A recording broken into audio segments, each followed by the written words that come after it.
Bonjour, alors sur cette vidéo nous allons voir comment vous pouvez désormais accéder à votre solo à partir d'internet, d'un navigateur internet par exemple, en allant tout simplement sur mon.solo.fr, entrez, vous arrivez sur cette boîte de connexion, tapez votre code utilisateur, tapez le mot de passe qui vous sera indiqué, connecté et vous arrivez directement sur la session solo que l'on vous paramètre. Donc je rends mon code et mon mot de passe si j'en ai un et j'accède directement sur solo. Donc ça c'est un premier mode de connexion via un navigateur internet. Ça va marcher à partir de Firefox, à partir de Chrome, à partir de Internet Explorer et de Safari si vous êtes sur Macintosh, voire même de tout ce qui pourrait être sur une tablette Android ou iPad à partir d'un navigateur. Autre façon de faire, vous la connaissez peut-être, c'est dans le Windows, ça existe depuis la nuit des temps, c'est l'accès à distance. Accès bureau distant, est-ce que je l'ai quelque part? Accès bureau distant. De la même façon, je tape le nom de mon ordinateur et je me connecte avec mon code et mon mot de passe. Donc là, je les avais enregistrés parce que quand vous avez un bureau d'accès distant, vous pouvez enregistrer une bonne fois pour toutes le code et le mot de passe. Et on arrive exactement sur la même chose. Sauf que moi, je trouve ça un peu plus pratique qu'un navigateur. Le navigateur étant quand même quelque chose que j'utilise de façon plutôt occasionnelle. D'accord ? Donc là, je suis passé par un bureau d'accès distant. Il suffit de fermer solo, ça ferme la session en même temps. Ou je peux fermer la session et ça fermera solo. Dernière solution, lorsque vous souscrivez à cette option de Solo Cloud, on vous livre un petit point exe qui lui s'installe sur le bureau et vous permet également, encore plus rapidement et de façon totalement transparente, de lancer Solo à partir de votre PC habituel, on va dire.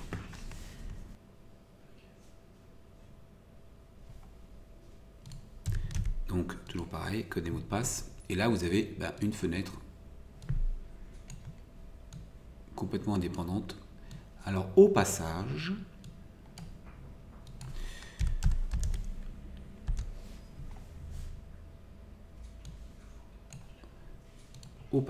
si par exemple, là sur mon post-it, on prend n'importe quoi, n'importe quel texte ici, je fais copier et je colle ici. On est bien d'accord que, enfin, s'il veut, voilà. On peut faire du copier-coller. Je ne sais pas si vous connaissez cette fonction dans Solo qui existe depuis la version 4, je crois bien. Si je prends Soluciel là par exemple, non, c'est pas. Il y a ce petit bouton en bas là qui permet de coller. Là j'ai fait CTRL-C, CTRL-V, qui permet de coller les informations générales des coordonnées pour envoyer par mail par exemple. Tout ça pour vous dire qu'effectivement, on peut faire du copier-coller entre la session distante, bien évidemment, et votre poste fixe. Concernant l'impression, ça, voilà.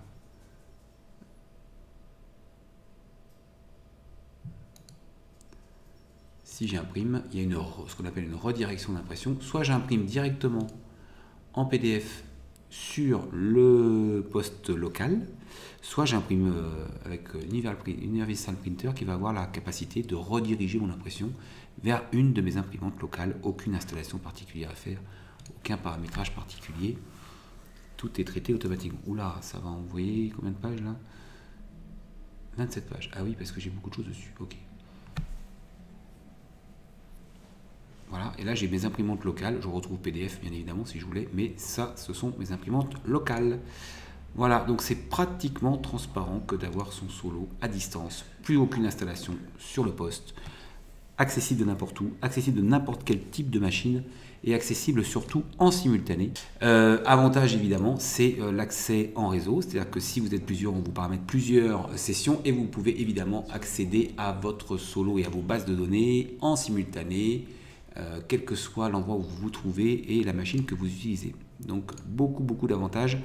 On peut aller encore plus loin, je vais vous faire voir.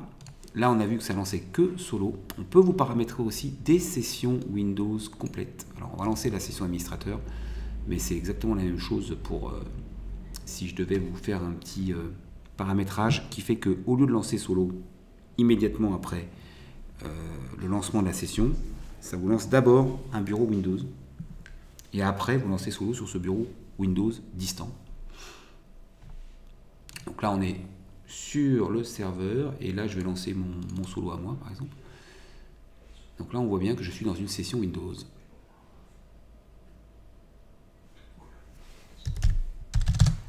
Et là l'avantage c'est que j'ai un explorateur Windows. Évidemment vous ne pourrez aller que dans le dossier de votre entreprise à vous. Vous ne pourrez pas aller dans les dossiers des autres clients puisque là on est sur un serveur mutualisé. Et donc ce qui est top c'est que je peux prendre un fichier. On va se prendre un fichier, je sais pas, celui-là par exemple, copier. Je suis sur la version distante et là je le colle n'importe où. Et je vous laisse admirer la vitesse à laquelle ça sort parce que là j'ai 80 mégas. C'est comme si je copiais un fichier de 80 mégas avec du Wi-Fi sur un serveur.